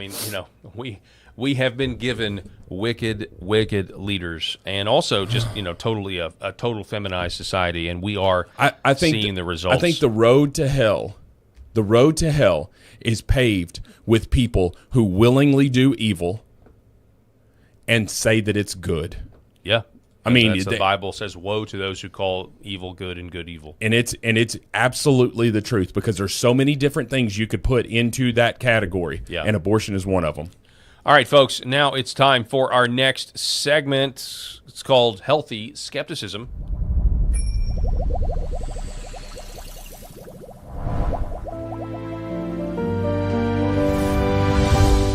All right, the Healthy Skepticism Maha Report. We got some fresh news, good news out of the White House. President Trump announcing that we're changing the vaccine schedule. We're going from 72 vaccines into babies to only 11 over a short time, not all at once. This is something that we definitely voted for. This is something that I voted for 100%. Here's President Trump yesterday. Hang on one second. I think I've got it muted. Takes another historic. I'm delighted to be here in the Oval Office as our administration takes another historic step in our mission to make America healthy again. Today, we're proud to officially announce the United States of America's gold standard childhood vaccination recommendations, and that has to do with many subjects, but including autism in particular. I want to thank the man who has done more than perhaps anyone else to bring about this real revolution, Secretary of Health and Human Services, Robert F. Kennedy Jr., my friend, and he's doing a fantastic job. I'm proud of you. Give me a very powerful hand to use. Strong guy, by the way. Thanks as well to Director of the NIH, Jay Bhattacharya, Deputy Assistant to the President of Domestic Policy, Dr. Heidi Overton, our Maha moms, and including Jamie Franklin, who's with us today, a very special person, and also the medical experts and professionals who've worked very hard on getting this to happen, this day to come. For long, and far too long, a long period of time, America's recommended more childhood vaccines than any peer nation, and even twice as many doses as some European countries, and even more than that. In many cases, we were requiring 72 jabs for our beautiful, healthy, lovely, delicate little children, including giving the hepatitis B shot to infants and newborns on top of many other vaccinations. The hepatitis B shouldn't be given until they are 14 or 15 years old. They were given early. Effective immediately, my administration is recognizing gold standard childhood vaccine recommendations for only 11 core vaccinations against the most serious and dangerous diseases, along with the MMR, which hopefully will be split up.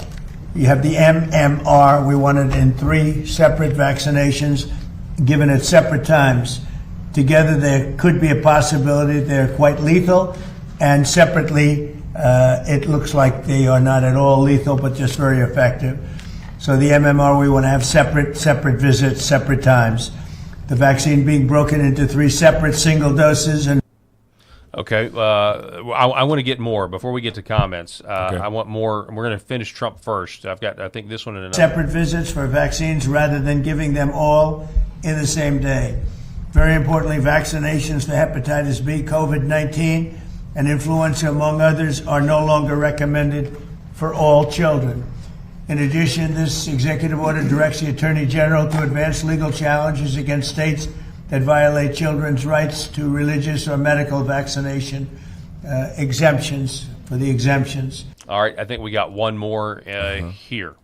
For long, and far too long period of time, America's recommended more childhood vaccines than any peer nation.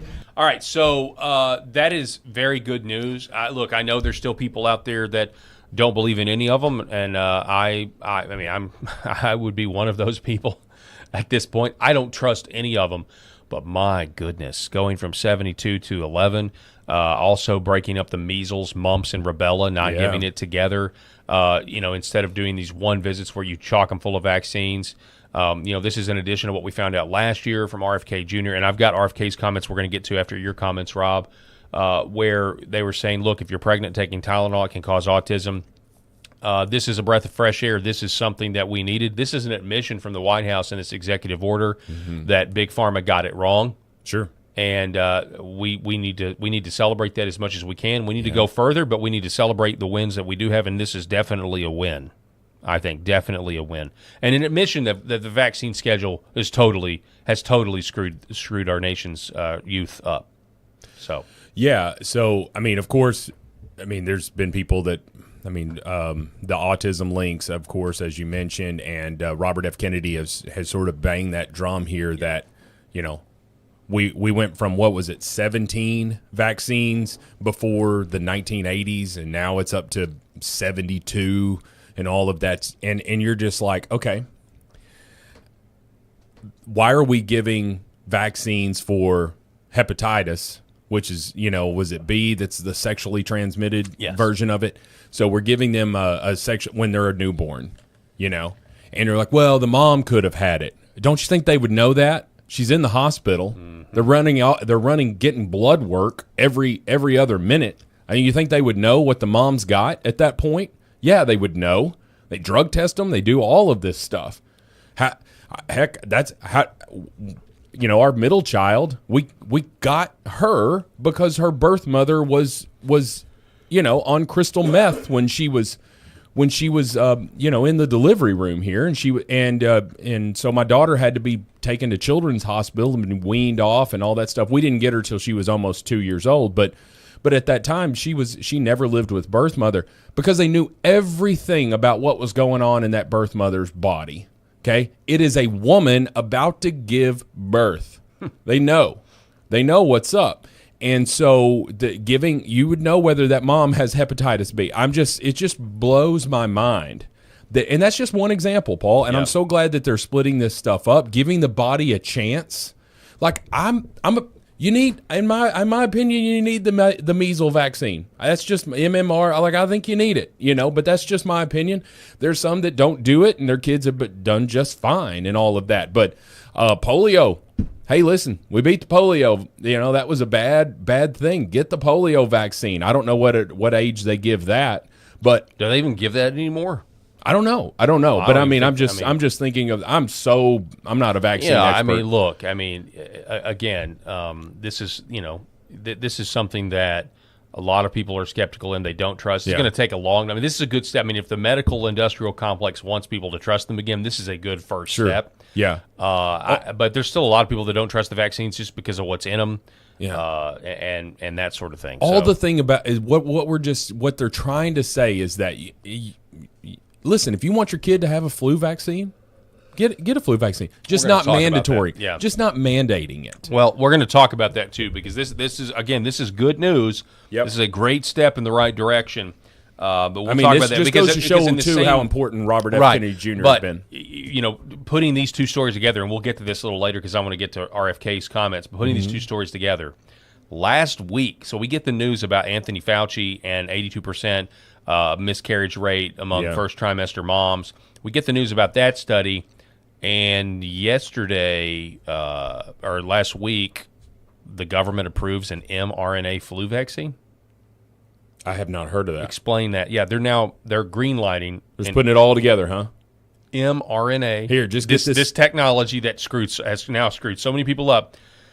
Administration is green lighting an mRNA flu vaccine. Now, make it make sense, folks. That is an inconsistency that must be. I don't like you know, that. you're all, anyway. They also confirmed the next whatever, you know, Surgeon General, whatever her name is. And she's a huge vaccine proponent, not opponent. But anyway, I'm not an opponent of vaccine, Paul. Right. I'm an opponent of when we're giving these things when they're not medically necessary, which is all a big money grab from these Well, I mean, medicine companies. I mean, to your point, like think about it, 72-11. So like we're now saying that we were giving kids, you know, unnecessary vaccines. What a ton, all in the name of making. Your pediatrician money and big pharma money. It's all mixed up in this. Is all mixed up in this big old cocktail. Yeah. And the worst time. My wife takes our children to the doctor almost exclusively, but she had an appointment with one of them, and I had to take my middle child. And I've talked about my middle child and my closeness with her. She's a daddy's girl, and I mean, she knows how to get what she wants because dad, come on, dad, you know, whatever. But she had to be like 6 years old. Is that an age where they get stuff is 6 years old. I have no That's just idea. what my memory says. I don't know. I said no to all of them. And I had to take her, and they came in. It was just something, and they said, well, she's due for these vaccines, and so she needs to get them today.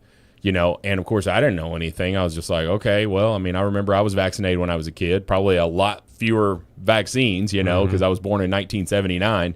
But anyway, they said, okay, well, she freaks out. Do you want them in your arm or your leg?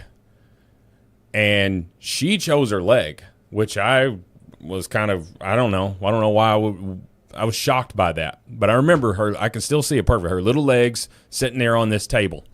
Paul, the biggest needle full of just stuff is, I was focused on the needle because I was like, dang, Wow, that's a big huge. needle, and Yeah. there's a lot in there, all that stuff.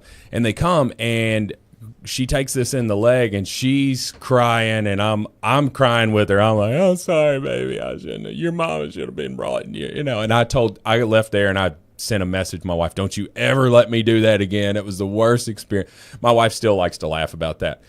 But I'm making a sort of a joke out of it or whatever, but it was a serious thing. Like, I didn't question that vaccine then. Mm-hmm. I didn't question that vaccine. I think we all are starting to question these vaccines now. Well, and we should, and that's healthy skepticism. And I'll say this: with what we just found out about the COVID shot, and I know it was a different, mRNA versus the other, but gosh, can you blame anybody? Oh, no. Can you blame anybody for saying, I'm going to pass on that? Yeah. I don't think so. I'm not going to trust any of you guys. Oh, some will try to blame because us. Yeah. the bottom line is mRNA foisted on us by Fauci and the pharma companies. It's the same pharma companies that are producing the others. So, you can easily. I'm just saying, you can easily understand why people are like, I'm out. I don't trust you guys at all. If you could rewind 15 years, I keep always wanting to rewind 15 years. If you could rewind 15 years and you could say, hey, here in the not so distant future, there's going to be a big push against vaccines. Which side of the aisle would you have imagined? From my perspective, it would be liberals like, oh, Yeah. I don't trust that. I'll make my decisions. Yeah. I don't trust that. Yep. I don't trust that. And they're just all falling in line instead. Yeah, and now they are mindlessly. We have, And they were all for the war in Ukraine. When Oh, my it was like, gosh. all putting the. it just blows my mind how they're, it's as ludicrous as the gays for Palestine. I'm like, why don't you go over there and see how that'll work out for you? Yeah. Just go around. Well, my vaccine story was we were up in the air, kind of like, okay, we're going to do it. I don't know. I think she was 3 or 4 or something. It was coming up on it, and I was super busy at work at the time. I was super busy, and I knew how my wife felt about it. She was very skeptical. I was very skeptical, but we hadn't quite made the decision yet. And then the doctor's appointment came, and so she was going to go to the doctor's appointment. And by the grace of God, and I really do believe this is just the Lord looking out for us. For whatever reason, they were out. She went to the doctor, and they were going to do the vaccine, and they were out of it. They did not have any in, and I remember just praising the Lord. Like, Lord, thank you. So I took that as a sign of divine providence that the answer is no, and we were looked out for, we were cared for, and we both were like, we already felt bad about it, and I just was so busy, and I failed as a father to do my due diligence to sit everybody down, to sit my wife down and say, okay, let's not do this. But we never had that conversation because I was just so consumed with work at that time. And thankfully the Lord, I believe the Lord was in that looking out, and so from that point on we were just like, okay, we're going to pass on these. We just didn't feel right about it. Well, there's a ton of research that you can do, and that research is not Google, folks. Yeah. If you're really go wanting, read the inserts. You can just go read the inserts. Hey, can I get the inserts on these vaccines? Go read those. these giant pages about everything that could happen, and you're going to be like, I know they got to do that for informed consent.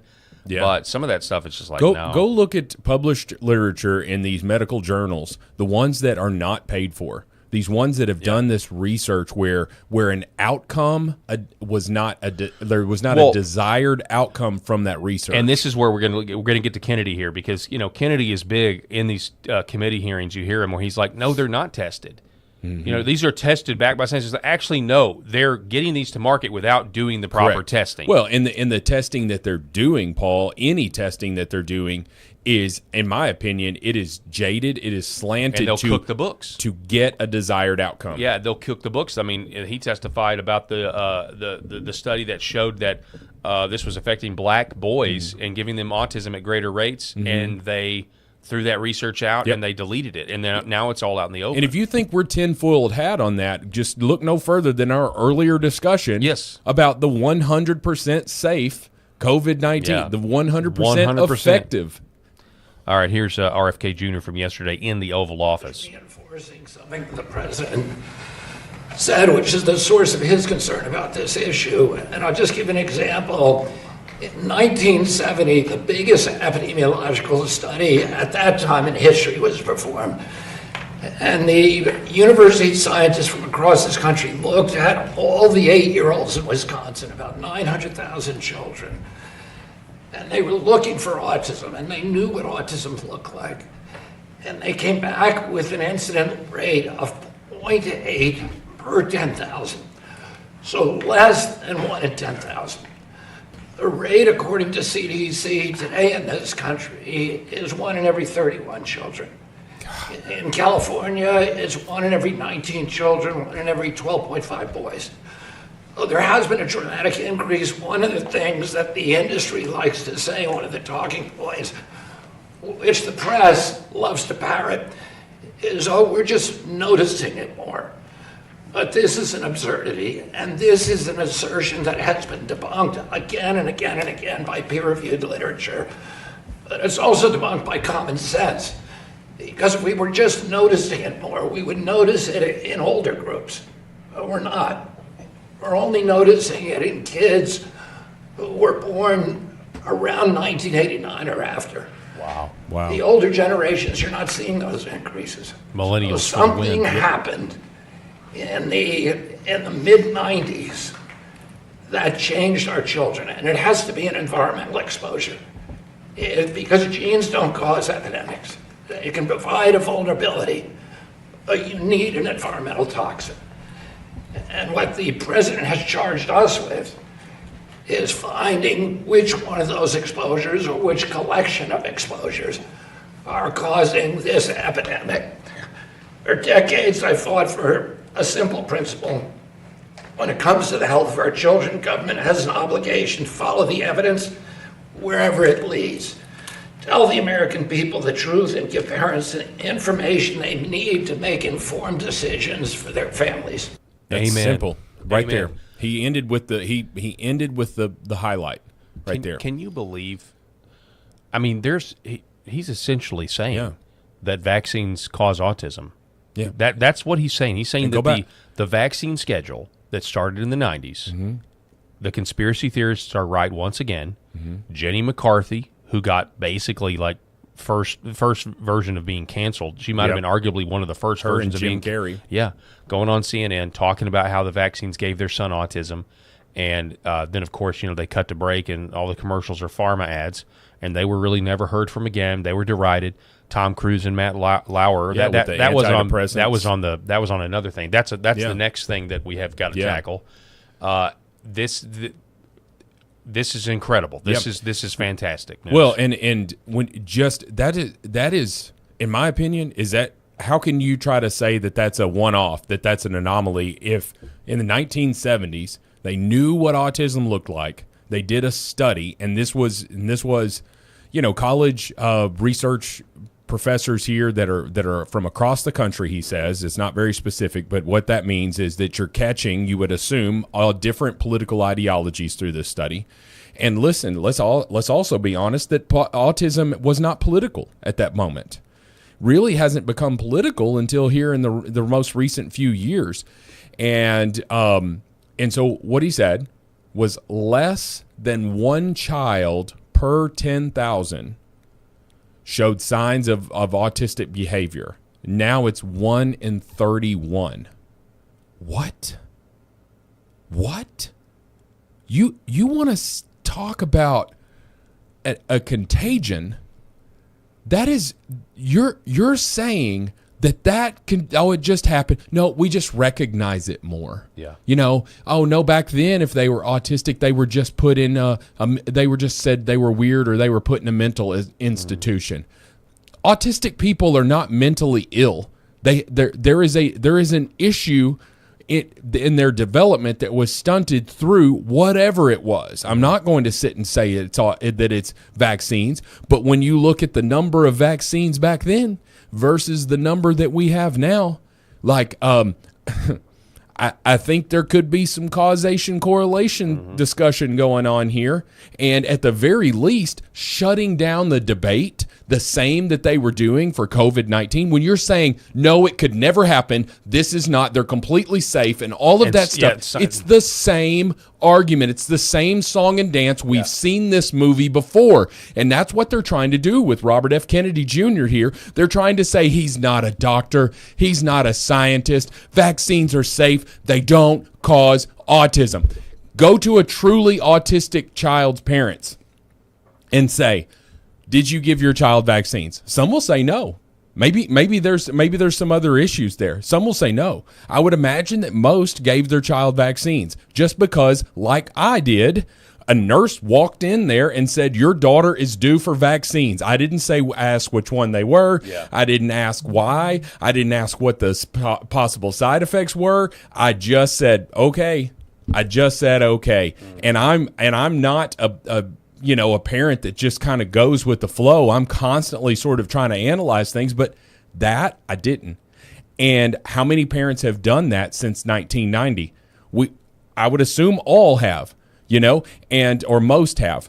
And so in Robert F. Kennedy, you can sit here and rip on him all you want to, but all he's trying to do is get to the heart of why autism is so prevalent now, and it wasn't 50, 60 years ago. Exactly. What is the difference? Here is Stephen Miller from that same Oval Office meeting. Because of your courage and leadership, Mr. President, millions of parents all over America today are breathing an enormous sigh of relief. I say this as the parent of young children myself. Millions and millions of parents feel they've been pressured when their children are just weeks out of the hospital to take 5 shots, 6 shots, 7 shots all at once. They're told it'll be normal. Your kid will have a fever of 103 for 3 or 4 days. Your kid will stop eating for a week. Your kid's going to change all their sleeping. Don't worry, it's totally fine. It's totally normal. Nobody has studied it. Nobody's looked at it. Nobody's thought about it. The pressure from the pharmaceutical industry and from aspects of the medical industry to pump your kids full of shots days after birth with no understanding of the long-term consequences has been a medical travesty. This is an issue, Mr. President, that you have been leading on for years, and of course the man to your left has been leading on this issue for years as well, too. It's a really incredible of your courage and leadership, Mr. I President. agree. I mean, as a parent, I do. It's good to finally get the admission. And again, conspiracy theorists were right once again. You look at this, Caroline Leavitt, Matt Gaetz, more excellent work. European countries have been giving their kids 11 injections.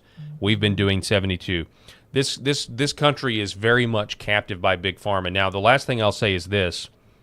Toby Rogers says, one cannot square the executive order today with the fact that this administration just approved the deadly Moderna mRNA flu shot. Yeah. Now, this is, we've looked at what mRNA did in the COVID shot. Why are we going to do it in the flu shot? And he says, and the Senate just voted to confirm vaccine fanatic Erica Schwartz to be CDC director, not Surgeon General. I said that earlier, CDC director. Now, all of that aside, that is an inconsistency that shows you that our government's not monolithic, and there's still plenty of people underneath RFK Jr. that hate his guts and are sold out to Big Pharma and this lie, the same lie that covered the entire country and the world when it came to COVID. But I will say this. This is just an executive order.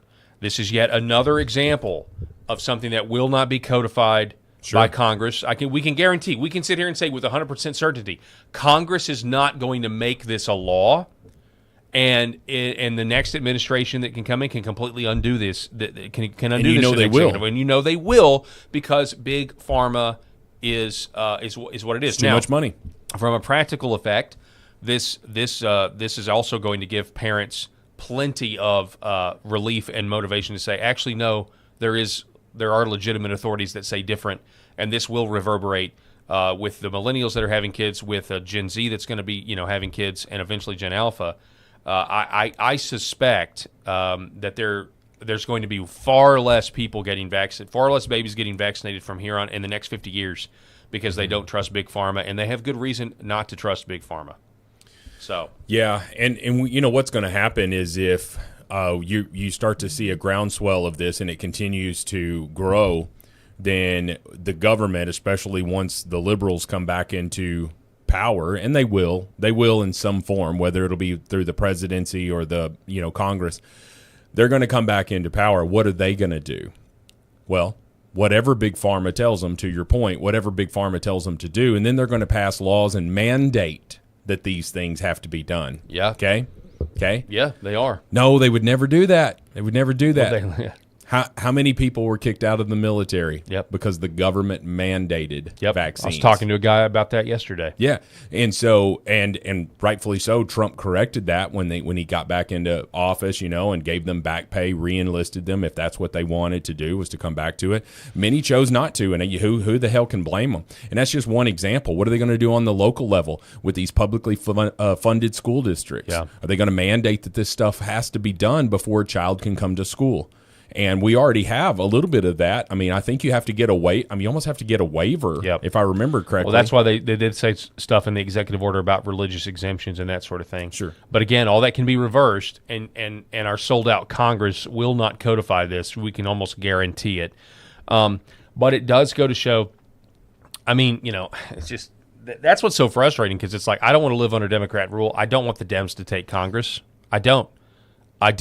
But it would be great if the Republican Congress would actually do something and codify a lot of these executive orders, as well as the genital mutilation, calling that child abuse. John Thune, the bastard, is telling us exactly what he thinks of Donald Trump and Donald Trump's agenda right now, literally right now, when however many hours, so often they call the Senate into session so that Trump can't do recess appointments. Yeah. John Thune is a bastard. And he is telling us exactly what he thinks of Donald Trump's agenda right now. And if the Republicans have any balls whatsoever, they will get that man out of a leadership role. I thought I had a Thune. Who's the whip in the Senate? Who's the majority whip? Do you know? I have no idea. Okay. Well, he's not doing his job, whoever it is. I'm assuming it's a man, could be a woman, but I can't remember. I actually can't remember, honestly, a woman whip. But Pelosi didn't need that when she was in charge of the House, But some guy named John Barrasso from Wyoming. Never heard of that guy. Yeah, well, that's not a good sign. That's not a good sign when your whip is not even known. Oh, the old Seinfeld episode. What does the whip do? Yeah. And Kramer's like, well, in the olden days when the senators wouldn't vote the way the party leaders wanted them to, they whipped them. You know what? I don't know. I wonder if there's some truth to it. I don't think it's true, but it should be. It should be. If you're not familiar, you don't want to vote for the SAVE Act? All right. Well, yeah. Old John Barrasso, we got your 30 lashes scheduled. Sure. On the Washington Mall. You got to be there. Be there at 3:30 after. You've session. been whipped. You're going to be whipped. We'll see if you see things differently. Yeah. Well, if you're not familiar, the whip is basically the second in command there in the majority. He's just a. It's a ceremonial position. Brown noser. Other than he is tasked with whipping up votes, which is where the term comes from. And so when a lot of times when there's tension between members of his own party and the leader, whoever that might be, the whip is hey, now, what do you need here? Mm-hmm. What can we do to get your vote for this? What do you actually need? And that's where amendments come in and all of this. But if the whip and John Thune cannot get this, John Barrasso and John Thune cannot get this agenda passed through for Donald Trump, then I don't know why we need them in power anyway. At least if we're out of power, the fundraising will be great, and what we'll see. And I know I would rather them be in power than not be in power, but at this point, can I point to why they should remain in power? Yeah. John Thune is, and this is the problem. Yeah, I mean, it's I tough. guarantee you, John Thune's pockets have been absolutely enriched in the last year and a half. That's actually the most reasonable position to take at this point. We played this for you last week, or yesterday rather. AOC is beginning the process of freezing her eggs. Don't be weird about this. Why? Even though I know You're the all of weird. you. You're showing it. Okay. And we're watching it. Okay, so she's...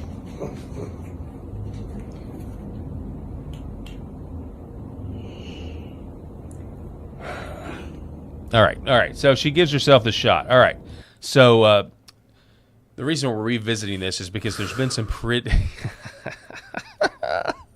because there's been some pretty funny memes. This is my favorite one.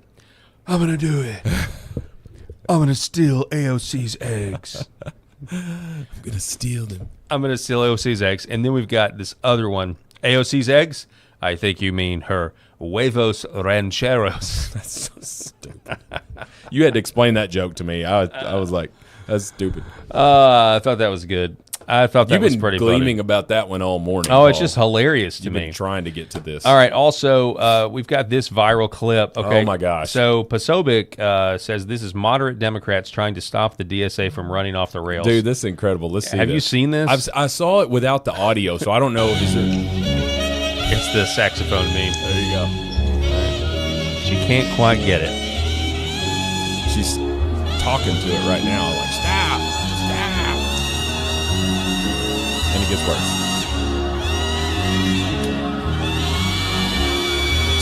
Just get in there. Push the brake.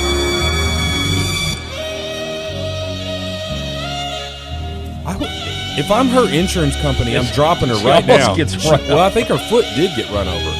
And that car gone. That car is gone. Can you imagine if you're Nationwide or Progressive or something and you get a claim for this? Well, my vehicle ran off the side of a cliff by itself. My vehicle ran away. Oh, man. And then she's probably actually providing this as proof to the insurance company because she had such an outrageous story that nobody's going to believe her, and she's having to provide this, looking at her most foolish moment probably in her life. Like, look, that's right there is an indictment against your health, lady. You need to get in the gym. Get a Stairmaster or something. My God, man, if you can't stop your vehicle. So with that much time, that runway was like a slow, it was like a crash that we're watching from 2 miles away. It's coming. Do you like the saxophone meme template? Do you know what it's from? Have you seen these? Like you'll be scrolling and there's like something bad that's just getting worse and worse and worse. And you got the saxophone music behind it. Okay, so it's from the movie Boys in the Hood. You ever seen the movie Boys in the Hood? Yeah. Well, when the star football player who's going to go on and be somebody gets killed, the gang members, that's the saxophone music that's playing. Yeah. Things get worse and worse and worse, and then of course he gets shot. Or whatever. Well, I wouldn't say this is. I don't think this is nearly as bad as somebody getting shot in the back in the hood. It's just crazy though. That movie Boys in the Hood. That's the one where they're like, yes, y'all want to see a dead body? That's Stand By Me, Paul. It's I know it's in there too. Oh, is it in Stand By Me too? That's the whole point of the movie Stand By Me. Oh, really? They're on want a to quest. See? I thought it was the railroad track scene. That's Stand By Me, right? Where the trains come? Dude. That's Rob Reiner for all his faults. But there's that a was dead body incredible. in that one too, where they're like, y'all want to see a dead body? The boys. Of course, their person. It's about their personality and their friendship and all that stuff. But their whole thing is they're on a quest to see a dead body, a guy that had been hit by a train. Okay. Well, maybe that's Spike Lee's point, saying like we don't have to go on a quest to see a dead body. We can literally see one. That's it. Around the corner. He's literally referring to that. That's actually great. I didn't know that. No. Yeah, that's a great, River Phoenix was the I guess sort of the main character. Gordy was the main character, but River Phoenix was the best, but Corey Feldman was so great in that. And then anyway, it's just a great movie. I can't believe there's anybody out there who hadn't seen Stand By Me if you're over a certain age. So, all right, Rob, we appreciate it, sir. We'll see you tomorrow. My pleasure, as always. God bless everybody out there. We want to remind everybody that the Paul Harrell program is powered by the Healing Veterans Project. Go to healingveteransproject.us. Scan the QR code. Also, if you're a business, we want to hear from you. Paul at healingveteransproject.us. Reach out. We want to integrate our donation options into your point of sale. Folks, that's all the time that we have. God bless. We'll see you tomorrow.